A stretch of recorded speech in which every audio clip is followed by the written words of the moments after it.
Sudan and a power struggle that has exploded into nationwide conflict since April 2023. This is the Forgotten War. Sudanese armed forces led by General al-Burhan, Sudan's de facto head of state after the 2021 coup, and Rapid Support Forces, a powerful paramilitary led by General Dagalo, known as Hemeti. The RSF grew out of militias used in Darfur during the 2000s genocide. Why they're fighting? After longtime dictator Omar al-Bashir was ousted in 2019, Sudan began a fragile democratic transition. In 2021, Burhan and Hemeti staged a coup, derailing the civilian transition. By 2023, disputes over how to integrate the RSF into the national army, who would command whom, and how quickly, triggered open war between the two factions. This is a fight for control of Sudan's state, its resources, and its future direction. We're on the front line of a forgotten war. Can you see that building? There's snipers there. For nearly 2 years, war has been raging in Sudan, Africa's third largest country. 12 million people, around a quarter of the population, have been displaced. When we went to leave the city, they blew up our houses and stores.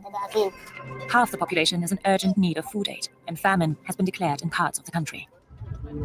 Aid groups warn it's the world's worst humanitarian disaster. Usually when famine is confirmed, it means people are already dying. We cannot let that happen in the 21st century on our watch when there's something we can do about it. What we know is that a brutal power struggle is driving the conflict between army chief and de facto president Abdel Fattah al-Burhan and his former deputy, Mohammed Hamdan Daglo, known as Hemeti.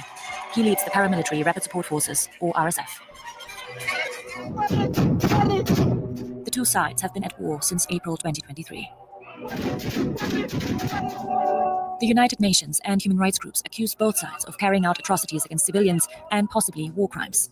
The United States even accuses the RSF of committing genocide in the Darfur region. The Sudanese army is supported by Egypt and to some extent Iran. The RSF has backing from the UAE and links to Russia's Wagner group, that's the mercenary group. This makes it not only a Sudanese crisis, but a regional proxy war. The impact on civilians, tens of thousands killed, at least 12 million displaced, ethnic massacres, especially in Darfur, where RSF and allied militias are accused of targeting non-Arab communities, widespread sexual violence, famine, collapse of health systems. Why is it called Forgotten? The war doesn't get the same media or diplomatic attention as Ukraine or Gaza, even though it's one of the worst humanitarian crises in the world today. Two rival generals churning their power-sharing deal into a brutal civil war, continually fueled by outside powers, tearing Sudan apart, and leading civilians to pay the highest price. These are our neighbors, these are our people, this is humanity. And unfortunately, it's still happening in 2025. Let me know your thoughts.